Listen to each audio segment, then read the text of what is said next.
ગળાપો ખાવાનો વારો અમારે આવ્યો છે દોડું 10 વીઘાનો કપાસ હતો, 10 વીઘાની ઝાર. જય Shri Krishna everyone, welcome to my mini blog. So વેકેશનનો માહોલ અને ઓફકોર્સ હું છું મારા વતન રતનપુર ગાયકવાડમાં.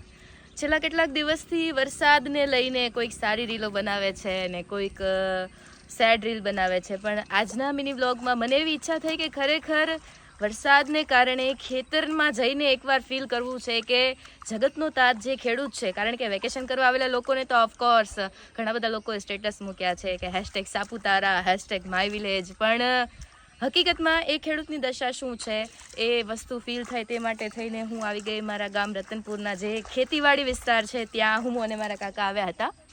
તો આ ખેતરમાં જોયું ને તો આ જે પાણી જાય છે ને આ તો નહેરનું પાણી છે, પણ અંદરની સાઈડ જે ખેતરમાં પાણી જાય છે ને ત્યાં જઈને જોઈએ ને તો હકીકતમાં એવો અહેસાસ થાય કે એ પાણીની સાથે જે પાક ગયો છે ને એ ફક્ત ને ફક્ત પાક નથી, એમાં કદાચ કોઈના ભણતરના પૈસા હોમાયા છે, તો કદાચ કોઈ દીકરીનો કરિયાવર હોમાયો છે, તો કદાચ કોઈ ખેડૂતની આવનારા વર્ષોની આશા હોમાય છે, અને ખાસ કરીને બિયારણ માટે વ્યાજે લીધેલા પૈસા હોમાયા છે. ઓલ ઓવર જોવા જાય તો એ ખેડૂતને આખી જિંદગી એમાં હોમાઈ ગઈ છે, અને એવા જ કંઈક દ્રશ્યો આજે મને પણ મારા ગામ રતનપુરમાં જોવા મળ્યા. તો આવો આજના બ્લોગમાં એના જ વિશે ચર્ચા કરીશું અને સાથે સાથે એને જ રિલેટેડ વાતો કરીશું. અને તમારા ગામમાં તમારા ખેડૂતો તમારા ખેતરની હાલત શું છે મને કમેન્ટમાં ચોક્કસથી જણાવજો. થોડા આગળ ચાલ્યા એટલે આવા કંઈક દેખાયા ખેતરના દ્રશ્યો, અને આવો સાંભળીએ અમારા જ એક વડીલ ખેડૂત શ્રી શું જણાવી રહ્યા છે.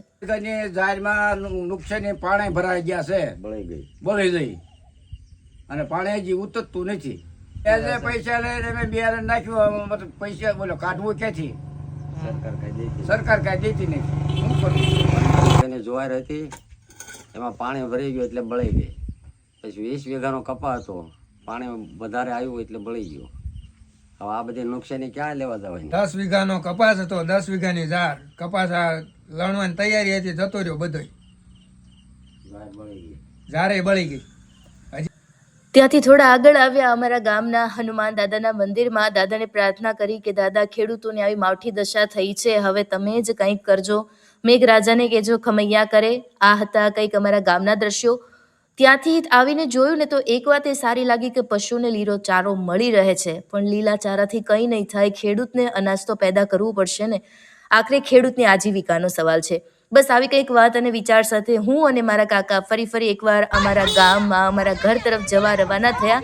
થોડી વાર થઈને ગાય માતાને રોટલી નાખવાનો સમય થયો અને અમારી શ્રદ્ધા અને ખુશીબેન આવી ગયા મને મળવા માટે.